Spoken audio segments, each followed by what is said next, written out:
அன்பு செல்லமே, எல்லார் மத்தியிலும் நீ கவலையாக இருந்த உன் பாரம் குறைய வேண்டும் என்பதற்காக அவர்களிடம் உன் வாழ்க்கையில் நடந்ததை சொன்ன பிறகு அவர்கள் நீ ஒரு கோழை, வாழ்க்கையில் எதற்கெடுத்தாலும் பயப்படுவாய், வாழ்க்கையில் எதையுமே சாதிக்க தெரியாதவள் என்ற ஒரு முடிவுக்கு வந்து விடுகிறார்கள்.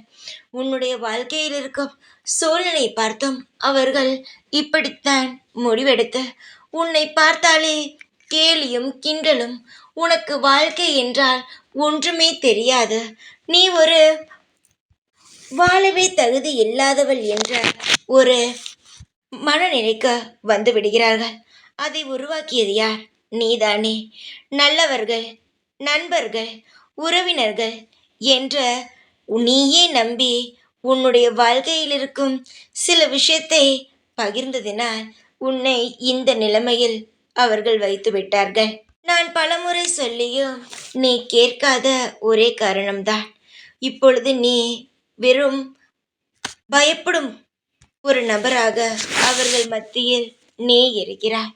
என்னுடைய தங்கத்திற்கு பயம் என்றால் என்னவென்றே தெரியாது. ஒரு காலத்தில் நல்ல சந்தோஷத்துடனும் நிம்மதியுடனும் வாழ்க்கை என்றால் இப்படித்தான் இருக்க வேண்டும் என்றும் வாழ்ந்து கொண்டு இருந்தது.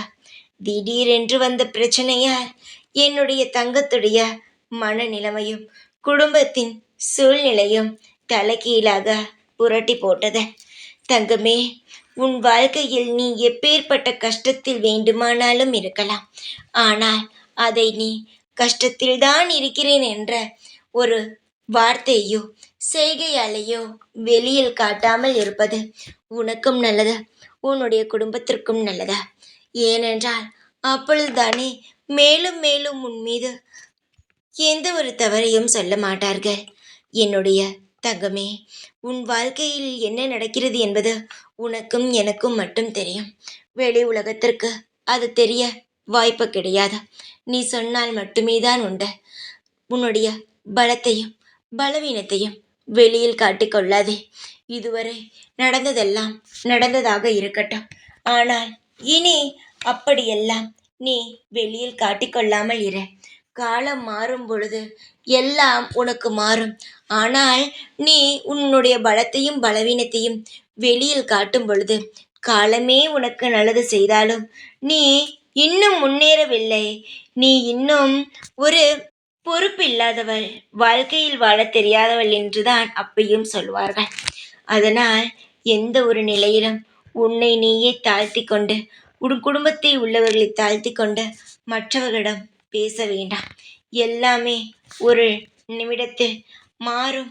மாறக்கூடிய செயல்கள் அனைத்தும் நிச்சயமாக நான் மாற்றுவேன். தைரியமாக இரு. எதையும் நினைத்து கவலைப்படாதே. ஓம் சாய்ராம்.